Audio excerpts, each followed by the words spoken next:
My name's Adele Onyango and welcome to another episode of Legally Clueless. No, seriously, I have no clue what I'm doing, but I'm pretty sure I'm not the only one. Hey you, welcome to... Ouch, I just hit my elbow on the wall. Anyway, welcome to episode 98 of Legally Clueless. I need to stop being so animated with my gestures. Ow. My elbow. Oh my God. Listen, if this is your first time listening to the podcast, I'm really happy that you are part of the tribe now. You can find us on Instagram at Legally Clueless Podcast. And then on Twitter, first and foremost, thank you to everyone who shares something they've learned on the podcast on Twitter, refers the podcast to other people on there. It's, the love is so out of this world and it's so affirming. I wish...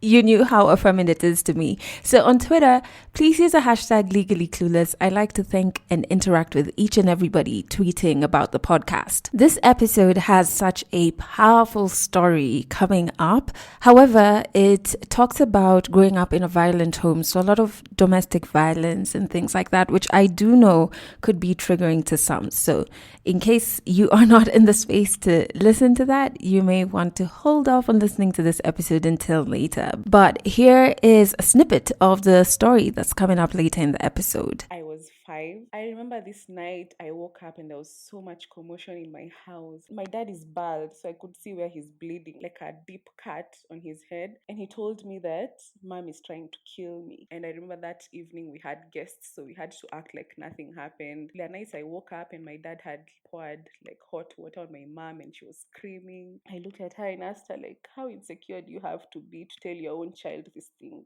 We are going to go to the police station. We are going to sign that I am no longer your guardian. When I'm done signing, I'm told, all right, give me your phone, your watch, remove your shoes. I'm like, why? So they're taking my stuff and they threw me in a cell and they locked it. My relationship with my parents is just off. I call them if I have to, and I can say I don't like my parents. That's a story by Miriam, and it's coming up a little later in this episode. I do hope that you've had a good week since we last chatted. Look at me forcing myself into your life. No, but seriously, I do hope that you have good energy around you. I've had a really great week. However, my work ethic is still a bit slow. Even though I have deadlines. I'm just like, whatever, we'll get to it. But other than that procrastination, I'm doing pretty well. And I was just thinking about it. This has been the best January I have ever had. I think it's because of two things. One, my mindset. My mindset has completely changed in terms of time. So I know time is something that humans constructed in order for there to be order, efficiency, for things to be easier to compartmentalize, for all of us to coordinate with each other easier. I get it. But I'm not going to allow time to compartmentalize my energy. So let me break that down a bit. So you know how towards the end of the year, some of us will feel like exhaustion, we're tired, we just need this break. And then come January 1st, you're like, yes, new beginnings, new year, new me, blah, blah, blah. I just will not give time the power to compartmentalize my energy, not in terms of months or years. Like that excitement I have on January 1st, I should be able to have it in August, in February, in May. You know what I mean? It's not dependent on new year, new me. You could also think about it from like days of the week and how we think it's normal that Mondays, it's okay to be down and sad because you're like, it's the beginning of the week, back to work. And then Thursdays and Fridays, you come alive, Saturdays as well. And then Sunday, towards the end of Sunday, you're like, oh no, man, Monday's coming. That's not normal. And I say this having been that person, especially when I was at a job that I hated. Sundays used to be so sad for me, especially after 2 p.m. I used to be so sad. Mondays as well. I feel like I only used to come to myself emotions and energy-wise on Thursday and Friday because I knew, I get a break from this office. But that's not normal. Like all of that is not normal. So I think I mentioned it in a couple of podcast episodes ago where I'm trying to just have the same energy throughout. and feel it throughout. Not saying that I'm positive all day, every day. Like there are times certain things happen that make me sad. I'll feel it. I'll feel the sadness. I'll feel the anxiety. I'll feel not only positive emotions, but I'm not going to let time have the power to compartmentalize my energy. Okay, so that's one reason I think I've enjoyed this January. Because comparing to the other ones, wait. January used to be such a dark month. The second thing is healing. Honestly, it's like I've graduated module 1 of therapy. It took me 10 years, but I feel in me as though I've graduated. 10 years of intentional healing, of therapy, crazy work on myself has gotten me here.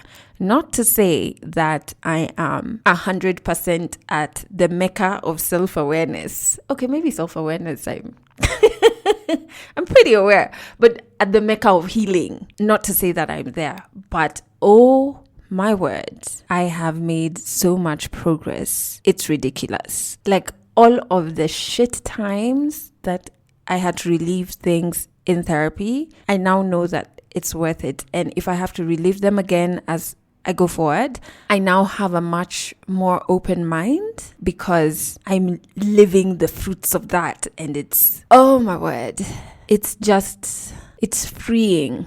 It's so freeing. Please try tackling your demons head on. I know they may seem very powerful, but we often forget how powerful we are as well. All right, let's jump to the song of the week. I picked this song because I didn't want to give you another Jamila Woods song. Before you start thinking, what's happening? Have you been paid? I absolutely love Jamila Woods so much. I love each and every song of hers. I think I have a huge crush on that woman. But no, this week's song is by Pink Sweats, and the name of the song is Low. It is such a beautiful declaration of love. I really love everything about this song. The only thing that I was like, I'm not too sure, is there's a point where he talks about, the person he is singing to, wanting them to be his. So I think he used the word mine. I can't remember the full line. And I was just like, Pink. You cannot own anyone. But the song is beautiful. And there's a point where the beat switches up halfway. It blows my mind. I normally listen to this song while writing, and that particular point, I have to stop and close my eyes and just listen to the beat. So I've put a link to it in the description of this episode. Make sure you go and check it out. Oh, speaking of links of things, I've also put a link to a short vlog I did during my writing retreat. Yeah, I know it took me 2 months to do another video. So if you check, don't judge me, man. I didn't say I'd do them often, but you can check the visuals for how my writing retreat went on my YouTube. I've put a link in the description of this episode. All right, let's jump into 100 African stories. This story is from a listener of Legally Clueless who sent in their story demo, and then we recorded the story at a point last year. Again, it is about growing up in a violent home, which could be triggering. So if this is something that you cannot listen to right now, just pause and come back to it when you can. But it's such a powerful story. It's a story by Miriam. 100 African stories on Legally Clueless. Stories from Africa. My name is Miriam. I was born in a small town called Nyahururu. Grew up there for most of my life, and then I moved to Nakuru when I was 15, but I was in high school, so I can't say I've lived in Nakuru. My childhood was normal for all of 5 years. I don't even remember having a normal childhood. The memory that I have, that's the first memory I have of my life kind of starting to fall apart. I was 5. I remember this night I woke up and there was so much commotion in my house. I could hear my mom screaming and my dad shouting. I'm like, what's going on? So I get out of my bed. It was a double decker. So, I'm small. I'm a really short person. So I'm just skipping out of my bed. I'm going outside and I met my dad on the corridor. It was this long corridor. So he was coming from his room and running towards the kitchen. I think my mom was already there at the time and he was bleeding. And my dad is bald. So I could see where he's bleeding from. It was this wound. It was like a deep cut on his head. And he told me that mom is trying to kill me. And so I remember being so confused, like, what do you mean mom is trying to kill you? But you're chasing after her. So like, I don't know, I feel like you should be running away from her. Then they're chasing my mom. We go to the kitchen, and the kitchen had this hole in the window, and I was looking, I mean, on the door, and I was looking through the hole. And my mom was frantic, like she's calling neighbor. She's like, "Oh my god, I don't know what's wrong with him. He's gone crazy." But then my dad is telling me that she tried to kill him. So I was so confused. I remember trying to find out who the villain was so I could pick a side, because I didn't know if I should be my dad or should be my mom, because my mom is calling the neighbor, so she must be the one who's aggrieved. Anyway, like that's the only memory I have of that day. I can't say it was resolved or what happened, but I remember that was the first time that something so weird happened. And then flash forward, I'm not sure what age I am, probably 10. And this day, the only memory I have is we're in the sitting room, and my dad is crying and he's telling my mom, you can't take my kids from me. And my mom is saying, I'm leaving, I have to go. And that's the first time I saw my dad crying, and it was so uncomfortable for me. I felt like it was something that I should not have seen. It felt like I was seeing him naked, because I expected that my dad was this guy who was not supposed to cry. So he's crying. He's like, "No, don't take my kids." And that's all he was saying. And when he said, "Don't take my kids," I felt like he was for us, and my mom was a villain in this situation. So, and I'm telling my mom, I'm only 10. So my emotional range is only so high. Like, I'm just like, if you go, don't ever come back. So at this point, I'm looped into this drama, and my emotions are hysterical as everyone else's, but I'm not even sure why I'm so hysterical. I'm like, go and never come back, and I'm not even your kid anymore. And just anything a 10-year-old would say at that age. And I think it got to my mom, because I saw like she felt something. I mean, I could see from her face. I think I've always been very attuned to people's emotions, so I could see what she was feeling. My memory is still a bit hazy about the situation, but I know that she did not leave, because anyway, I had packed my clothes in her suitcase. I just switched her clothes with mine, so that if she left, she'd go somewhere and realize that, oops, I have the wrong clothes, and would have to come back. So that was my master plan. Anyways, she didn't go. And I remember that evening we had guests, so we had to act like nothing happened. So that's just something else that kind of just went by. And I think it happened a couple more times. The nights I woke up and my dad had poured like hot water on my mom, and she was screaming. And then when I get there, my mom is crying. She's like, "Why are you doing this to me?" And then my dad would say something to me like, "She's pretending that she's this church woman. Ask her what she's done." And I'd ask my mom, like, "What's wrong?" And she'd be like, "I don't know what's wrong with him. I don't know what's going on." So I used to be so confused about who the villain was. Like, but every night when I sleep, I used to wait for my dad to come home. And then I'd wake up and be ready for something to happen. And if something was to happen, I was going to run out of my room to protect my mom. Because anyway, even if it was my mom who was making him do all these things, I felt like she was the one who needed protection, because she was always the one who was getting hurt, except for that one time where there was blood on his head. So I remember being so anxious, like my heart would beat. If the volume from the TV went up too high, I'd like try to separate those sounds just to get to my mom's voice to know if is she crying, like is she okay, how's the tone. And then I'd only sleep if they got to their room and like there were no voices. So the house had thin walls, so I could hear majority of what was going on. So I'd just make sure that everything is quiet, and then I'd sleep. I'd be like, okay, we are safe for today. Then I'd do it the next day and the next day, like that. So that happened for a really long time. I mean, the countless times I really can't pinpoint. But then, so this one time when I was, I think maybe 16, actually I was 17, had just finished high school, and it was that period, as you're waiting for your results so that you go to campus. This one night, as usual, so I'm just awake. This time all my siblings are here. I have two siblings, a brother and a sister. This one night my mom starts screaming. Like this time she's screaming seriously. So obviously I dash from my room. I go to the living room to protect her as usual. And my dad is holding a stool, and then he throws it at her. So he just misses her and hits a wall and breaks. When I looked at her, she had these cornrows, braided cornrows, hair extensions, and she had like four of them pulled off her scalp. So it's like, cornrows have like your hair attached to them, but now all of them are off her scalp. and her scalp is bleeding. So like the hair was literally pulled from her scalp, like 4 of them at a go. And that area is bald and she's bleeding. And she was telling me, I can't see. I can't see. Her head was bleeding. She's like, I can't see. My head is really aching. He's going to kill me. And as in I was I, I'm even trembling right now. Like I was so scared. Like I was sure that someone is going to die here, like today, and it's probably going to be my mom because of the way that stool had flown like from that other end of the room. Like I was sure today we are dying, and I don't know why my siblings had not calmed down. I don't understand. Were they asleep? Were they? I don't know. But I just remember it was me, my mom, and my dad. And my dad was standing over us. So me, I'm on the ground with my mom. I'm like, I haven't spoken a word yet. My dad is like heaving and panting, and he's so angry. His eyes are so red. So I stood up in front of my mom and I told him, like, if you're going to get to her, you're going to have to go through me first. And at that point, like, I was trembling and everything, but he couldn't tell it.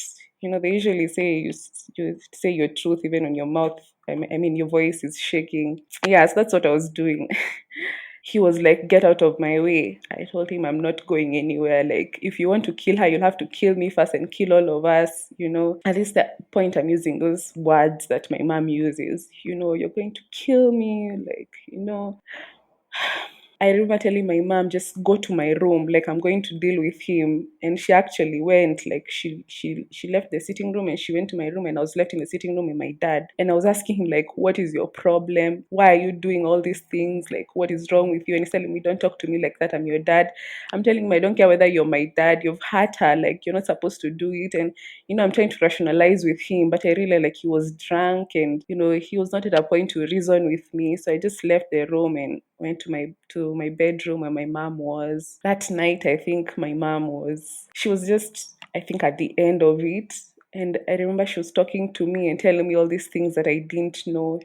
I think she confided in me, like, in a way she'd never confided in me before. So she's telling me stuff like, I started my business and he usually just comes and takes money from the business and goes to drink, and he doesn't want me to prosper. Like I used to be a principal at this school, and he came home and beat me so much and forced me to resign from my job because he was, at the time they were having the same job. They were both teachers. So because she had a higher ranking than him, he wanted her to quit. And she said, I wanted to start doing my master's, but he was so mad about it. Like I'd saved for it and he was so mad about it. And instead, he took the money and started doing his MBA. And I was telling her, just leave him. And she's telling me, I can't leave him. I've used all this money to invest in this situation. Basically, that day I felt like, I think when I look back, I think that's the day that I became an adult. Like it's like that's the day when it switched for me. I can't be a kid anymore. Like the things that my mom is telling me right now, I think this is stuff that adults ideally should talk about. I mean, that's what I thought at the time. So I convinced her that night and I told her, mom, you can't stay here. Like, you'll die, and then, you can't even take care of us the way you're saying that you need to. She was saying, I'm staying for you guys. Like, I can't afford to live with just you and your brother and your sister. Like, and all this money I've put in this situation. And so she cried actually all night. Like, she was trembling, she was crying. Like I was just there for her, and she was telling me, he's so bad to me, he's all these things. And he's even taken my phone right now and crashed it, so I can't call anyone. So it was a really helpless situation. Like that's the worst feeling I've ever had. Like my mom was down, and I remember telling her, you have to leave. Like you have to leave. I don't care what you're going to do. Just leave me here. You can take, my sister was really young at that time. I think she was 3 years. I told her, you can take my sister and go with her. Just leave me and my brother. Like I'll figure it out. And she was like, okay. So I actually convinced her to leave. Like I was telling her, you're stronger than you think. And all those things you tell your friend, basically. I was telling my mom, like, you don't deserve this. Like, you can do it on your own. You don't have to be here. So the next day, my dad went to work and my mom also went to work, but she came back home at around lunchtime, and I helped her pack all her stuff. We put them in like this huge suitcase and my sister's stuff. So she took a bike and she left. So she was going to her home. in Embu. So she took her stuff and left. And it was just like a movie. Like just when she'd left, like 20 minutes later, my dad came home and he's asking, "Where's your mom?" And I'm telling him, "What do you mean?" So at this time, like I'm buying her time to get to the stage and, get a matatu, like public means of transport, and go back to Embu. So he comes home and he's telling me, "Where's your mom?" And I'm saying, "I don't know what you're talking about." So he goes to his bedroom, he realizes there are no clothes. So I'm trembling. I know like this is going to be war. But I'm like, by the time like he starts hitting me, like by the time he's done, she'll have already gotten in the mat and she'll be on her way to Embu, and I'm not telling him where she's gone. She'll have to tell him herself. So if I'm dying today, I'm dying, but I'm not telling him where she's gone. So he comes back and now he's trying to intimidate me. So he's telling me, "I'm going to beat the hell out of you if you don't tell me where your mother is." And I told him, "Just beat me." And at this time, I have I have a lot of arrogance because I was mad. Like I was like, "You're not going to do whatever you want, but you're not getting to my mom." So, they say unanguruma, like he's just roaring like a lion and trying to intimidate me. He's like, "Oh, tell me where she is or I'm going to do what and what." And he's starting to throw things around and I'm just there. I'm like, "Do whatever you want." So he realized that I'm not budging. So he left the house. So it was just me and my brother. And that's the first time my mom had left money in some cup we used to put money for like buying food and stuff. She'd left me like 500 bob. And I remember that's the first time I thought, what are we going to have for supper? It had never crossed my mind before. I didn't even know it's a thing that people think about. It's the most stressful thing I ever thought about. Like it used to stress me. So I'm like, oh my God, what are we going to have? I went and bought some ndengus. What are they called? Lentils? I guess lentils, and then boiled them and had them with I made some rice and made left some rice for my dad, but the food was terrible. I don't know, I had never had to cook seriously before. I used to just warm food, so that food was just so bad. I think I have PTSD to this day. I still just, when I try to cook, I'm just traumatized because I'm like, oh my God, if this comes out the way that food came out, like, anyway. So I made the food, left food for my dad. So I had to come and open the door for him when he came at night at around midnight. So I was opening the door when I hear like the gate is opening and the car is coming in. So I'm doing it like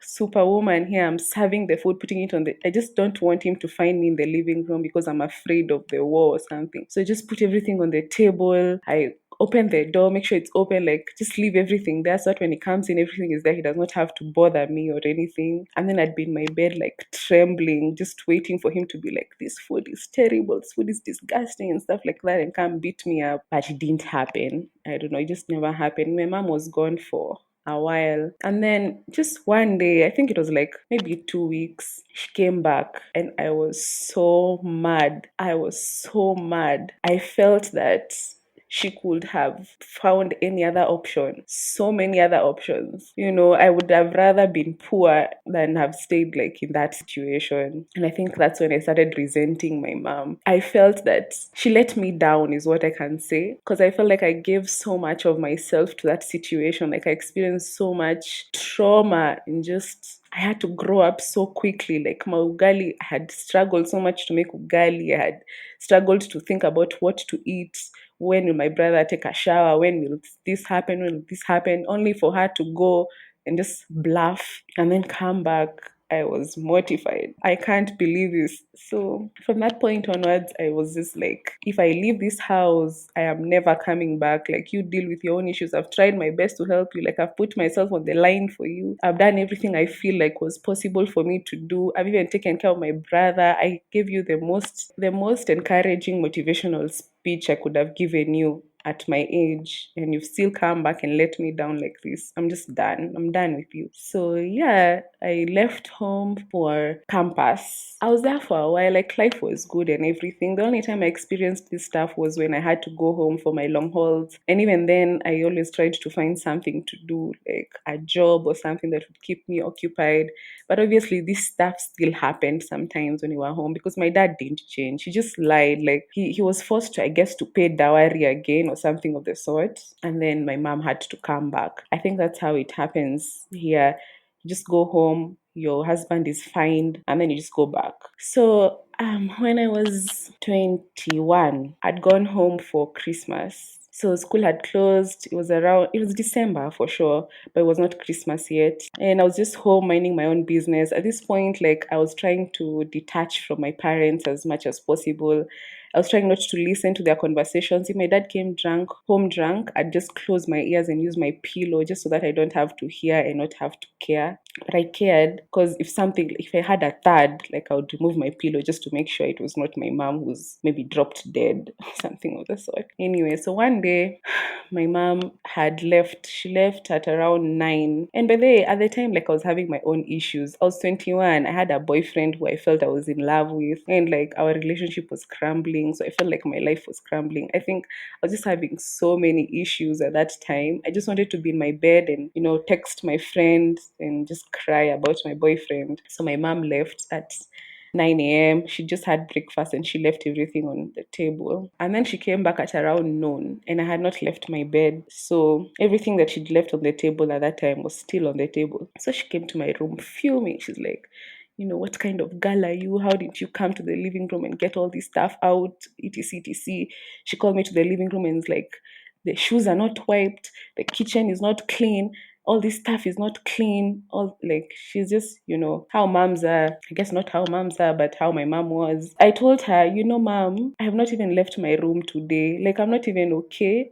I've not left my room. And anyway, it's you who left this stuff like this. Like, I don't know why you're so mad at me for like, you left it like this. I've not added anything. So why are you so mad at me for it? And I think it triggered her. I'm not sure. Till to date, I'm not sure if it was reasonable or rude. But I remember she got so triggered. And at that time, I had already started wiping the shoes that she was mad at me for. And from wherever she was, she threw, I don't remember what she did. She threw something at me. Before it even landed, she came to me and started slapping me. She was telling me, you won't talk to me like that, etc, etc. This is my house. So she started beating me up. And I was shocked. Like, I was in shock. My mom had never, like, attacked me like that. She started telling me stuff like, I had confided in her about stories about, how I did not want to go live with my relatives because all these bad things had happened. They'd been mistreating me. They'd been making me do stuff that a house help should do, or they'd said bad stuff about me. So she started telling me things like, this is why nobody wants to live with you. Like, you're so irresponsible and dirty. And, at that time I'd gotten an internship. She's like, you think you're a genius now because you've gotten an internship here. You think you're this and this, you think you're better than everyone, you think because you can speak English you can tell me what you want to tell me, you think, yani, she just told me a lot of bad things. And she literally went on a rant, and she said, you think now because you have a little money because you're going to college, you're important. Then she started saying Miss Genius. Now from that point she was calling me Miss Genius as she's insulting me. And when she was done, I looked at her and asked her, like, how insecure do you have to be to tell your own child these things? And again, I repeat, I'm not sure if it was disrespectful or just reasonable, because like how she reacted after that, like, wow. I mean, I'm just lucky I'm alive at this point. She's taking the water that I'm using to wipe the shoes and pouring it on me. She's telling me, I will kill you before you get out of this house. Who do you think you are to speak to me like this? And I told her, you know what? I don't even want to be here. Like, I don't want this violence. This is not something that should be happening to me. I did not ask for any of these things.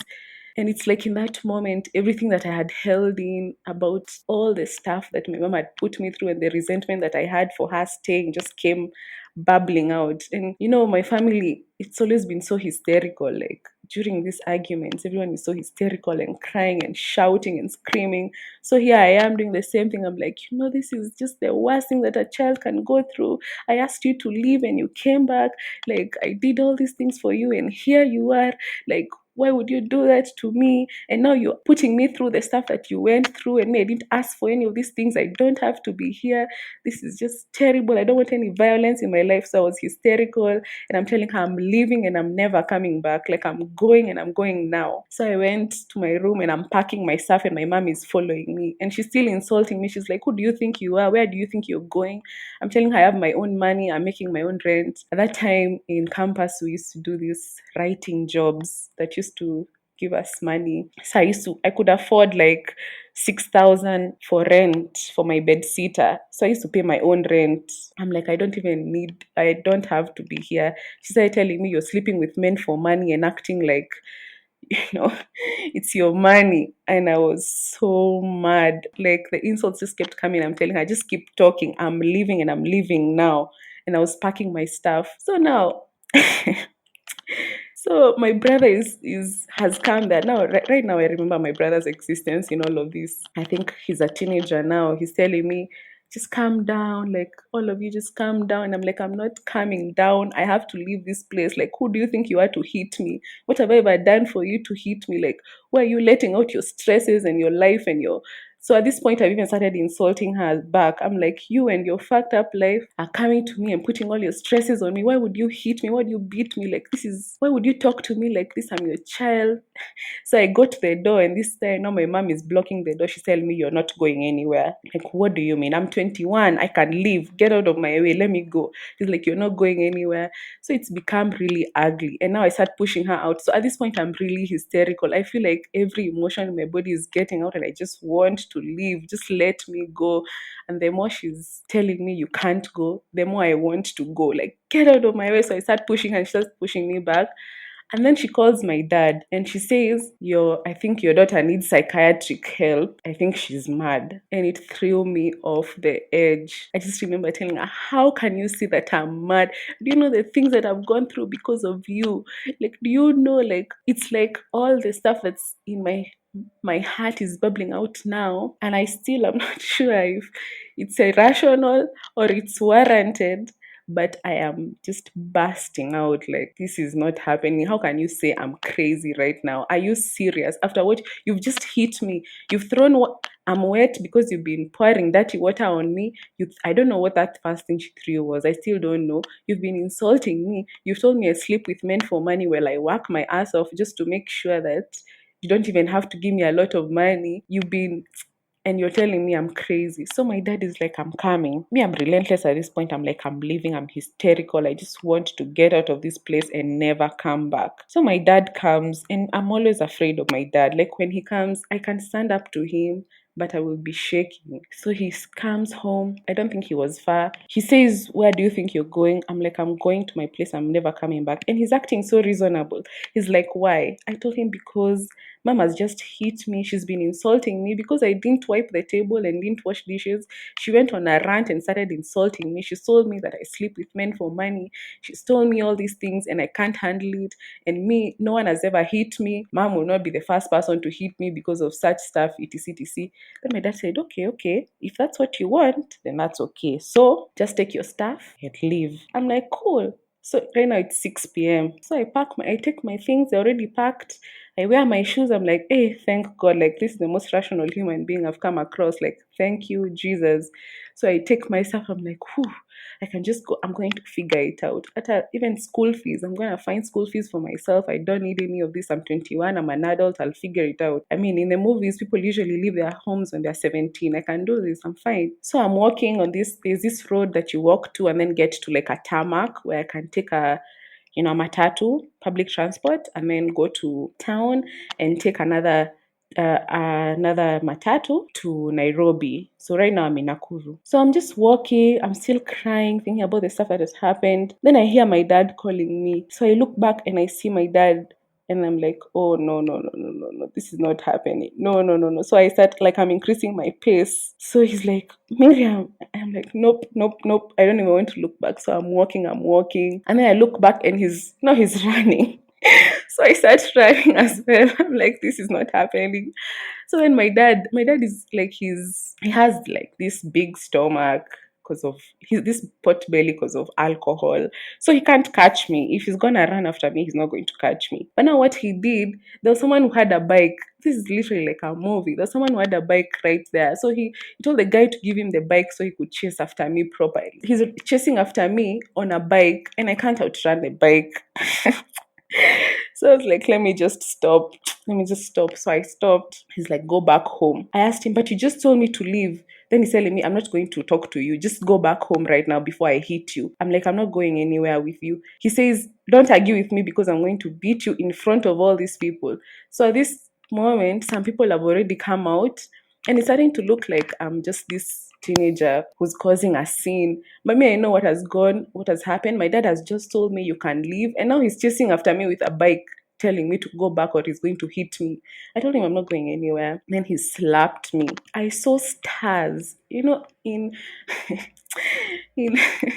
in cartoons where someone is slapped and then there are these stars that just go around your head. That's exactly what happened to me. Like I couldn't see. I just saw like stars. And I realized, okay. And it was so heavy. His hand is so heavy. I realized I can't argue with him. Like I'm not winning. I can't. So I just went back home with him.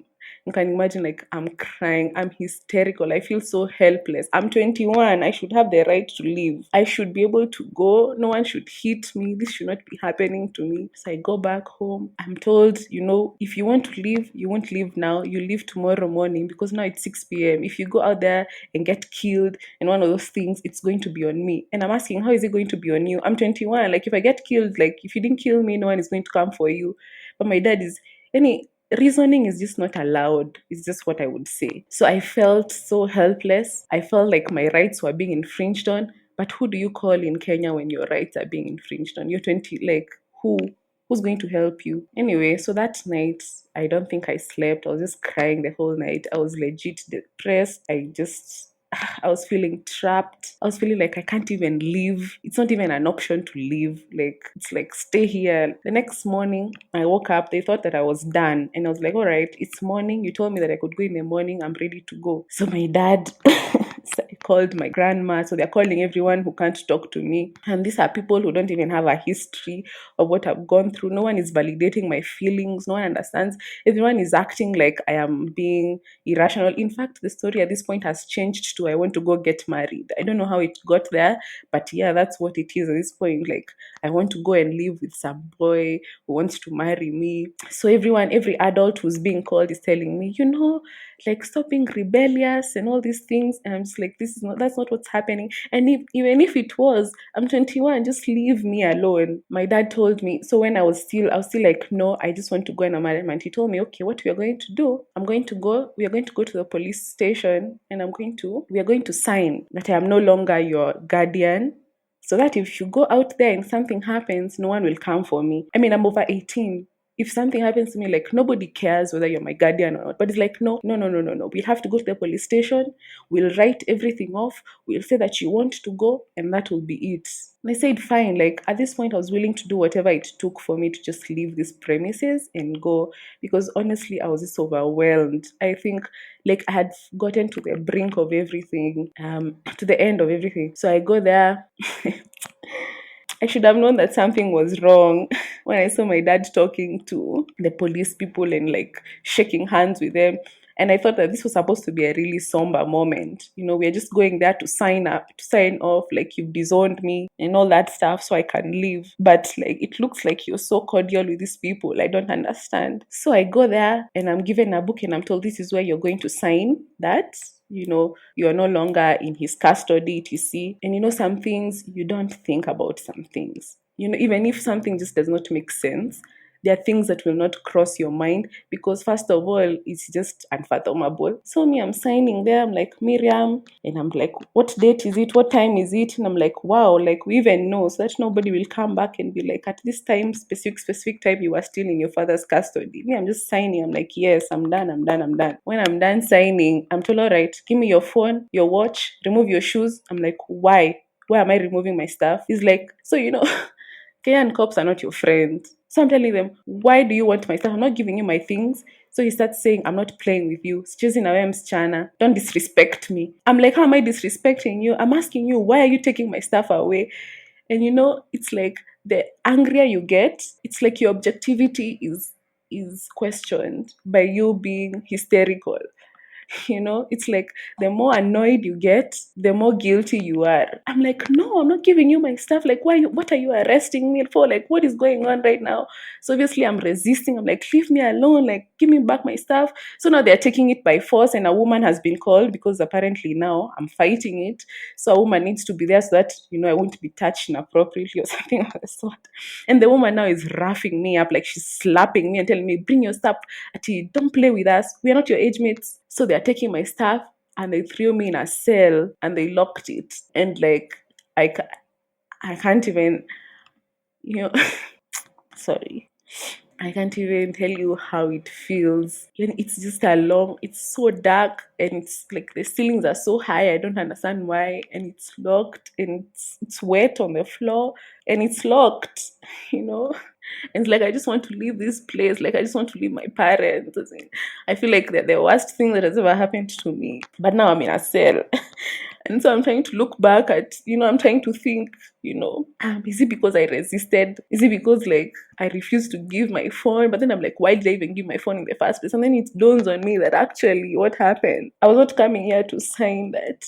I was not coming here to sign that my dad is no longer in my custody. I was actually being put in this cell by my dad. Like, that's why we came here. So it was premeditated and all that stuff. And like, when I realized that is what had happened, I started crying. Like, it broke my heart. I felt like my chest was in pain. Like, it broke my heart. I've been, even that boyfriend issue that I was having was nothing. Like, I think I'd moved, like, when this happened, there's no pain that would have made me feel pain besides the pain of knowing that actually what happened today, my dad brought me here and put me in a cell. And I've had stories of like boys being in fights with their parents and their dads, and their dads just putting them in a cell. And I just hear like, okay, what physical threat have I had? Like, I'm even rationalizing, like, maybe even simply by mere fact of being a lady, which I know is wrong. I should not even be here in the first place, but here I am. And my mom is outside there and my dad is outside there, and I don't know what is going through their minds. Oh God. So I just cried and cried and cried. As in, just thinking how it was so humiliating. As in, there was other people outside there. I'm just being carried in. I'm resisting it. And in that moment, you feel like, I've seen it happening to other people. And, most people usually ask, like, why are you just resisting? Have a cordial conversation. You can't have a cordial conversation when your rights are being severely, like, they're just in, it's like you have nothing for yourself. You have no say. You have no say for your well-being. You have no say for what you deserve. You can't leave. You can't leave your parents, and now you're in a cell. So I think he got what he wanted out of it. He got me out of there after like 30 to 45 minutes. I'm not sure exactly, because I was in there for a long time. I got out and he was outside there. My brother was now crying. It's like, you shouldn't have done that to her. It's not right. But I think when I got out of that cell, my fight was over. I wasn't going to fight them anymore. Like, I noticed that it's a losing battle. I mean, I thought that I could reason with people and like rationalize and tell them I don't deserve, this is not right. I have the right. I have this. I realized I can't do it. So I just kept quiet. They asked for my phone password. I don't know what they were trying to do. So at this point, they were convinced that the only reason I'm trying to leave is because I'm trying to go do something, maybe get married. So they're trying to get evidence. They're looking for like texts of boyfriends and calls and all that stuff. And I'm just wondering, like, is it that you're not hearing me? Are you in denial? What is wrong with you? Like, how can you not see that this is all your fault? Like, why are you looking for fault for me? I've not done anything and you know it, but they're just trying to, they even like, she needs psychiatric help. She needs what? It's just the worst thing. It's the worst feeling ever. Anyway, I gave up my fight. I was like, I'm going to do whatever you want. It's okay. So I went home. I looked up where to report police. I didn't know it was called police brutality at the time, but right now I know. At that time, I was looking for where to report you if your rights are infringed on, or unlawful arrest. Yeah, I think it was, I was searching where to report unlawful arrests. I called my cousin who's a lawyer. I'm like, where can I report? Where can I sue? What can I do? I called a couple of places, but nothing came out of it. I was going to voicemail. Someone is telling me, just tell me the name of the police station and what and what. But I don't think anyone was taking it seriously. I even tried to report to like a child's rights movement or something. I got someone to talk to, but then I'm not a child. It was just a weird space because no one considers me a child, but no one is treating me like an adult. So, like, what am I? And I'm also in prison. So, am I a kid or am I an adult? And what is happening? Because my parents put me there. So, is it a child who's been put in jail, or it was just the worst? Anyways, so I stayed there. Christmas came and went. I was full blown depressed at this point. I'm not talking to anyone, I'm not eating. I think the guilt was setting in for them and they were trying to bring me food and all that stuff. But I was just over it. I was just over it. Like, over it. Next year came, January came, and I was going back to school now. So I just packed my stuff. Trying to act like everything is okay. You know, when you go back to school, read well, do all these things. But I knew that the minute I walk out of this door, I am never ever coming back. Ever. But I didn't want to talk about it because if I did, they'd probably lock me in with padlocks and lock me in a cell the same way they did the previous time. So I didn't say a thing. And I left school and I didn't go back home ever until one day my mom came to where I used to stay, to my bed sitter that she was saying I was sleeping with men for, to apologize because I'd not been talking to them, I'd not gone to, so she was trying to apologize to me. But the thing is that she came and she was trying to hug me, and I was so traumatized I didn't want to go near her. And she was saying, "What is wrong? What has gone into you? Are they demons? Why are you acting like this?" And I realized that she did not come to apologize from a point of I was wrong. She just came to, I'm not even sure what she came to do because she was still treating me with zero acknowledgement of the things that I had said she'd done, and even all that stuff she went through. It was just, she just came there for the guilt to try to repair a relationship without having to take any responsibility for the stuff that she'd done. So she just left. I don't think it did anything for me. To date, my relationship with my parents is just of, I call them on obligation if I have to, but I rarely go home. I just check up on my siblings every now and then. I separated myself from all of that stuff, and I can say I don't like my parents for sure. Like, I'm comfortable with saying it. I don't like them. I don't want a relationship with them. I'm cordial with them, but I gave up on trying to make them understand what they put me through. I gave up on trying to solve their problems, gave up on being invested in my mom's well being and all that stuff. I thought, it's been a couple of years. It's been 5 years now. And the only thing that happened was just last week, my siblings called me telling me, "Oh, dad just beat up mom, confused, we don't know what's going on." I think this is the first time it's happened to them, and they were so confused. And my sister right now is 11, and she was texting me saying that I'm not emotionally okay. And you know, I'd separated myself from that so much. I thought maybe it's something that I can just heal from and never have to think about, but it just came back to me in the form of now worrying about my siblings and what it's going to do to them, because I know how damaging that was for me. And just hearing them saying all that stuff it broke my heart, because I wish I could do so many things, but I know that I don't want to cause any friction between my parents by saying let them come live with me, or I don't want to make their life miserable. I did not call my mom at all to find out how she was doing or what was. I think I gave up on that because I felt like she let me down by having to come back anyway. So I called my dad and told him that this is what my siblings are saying. My brother is telling me he's depressed. He's 19 and he's telling me, he's 20 right now, and he's telling me I can't do this. This is too much for me. And my sister is 11 and she's saying I'm not emotionally okay because of things that you're doing. Like, just handle your stuff. Can you just do the right thing? Because this is spilling over to me and I'm just trying to live my life right now. I'm trying to move on. Yeah, but I think that I'll probably never move on until maybe one of them dies, because I know that even when my siblings move out and I know that they're no longer being in the presence of that, I think about my mom. Like, is he finally going to kill her the way she usually says? And I know that my dad will not do anything when people know. So, what's going to happen when it's just him and her in that house? And it's sad that I have actually accepted that maybe one of them is going to die someday as a result of that. And I've made my peace with it, because I can't carry the weight of thinking that I have to do something about it, because I have tried and it just broke me.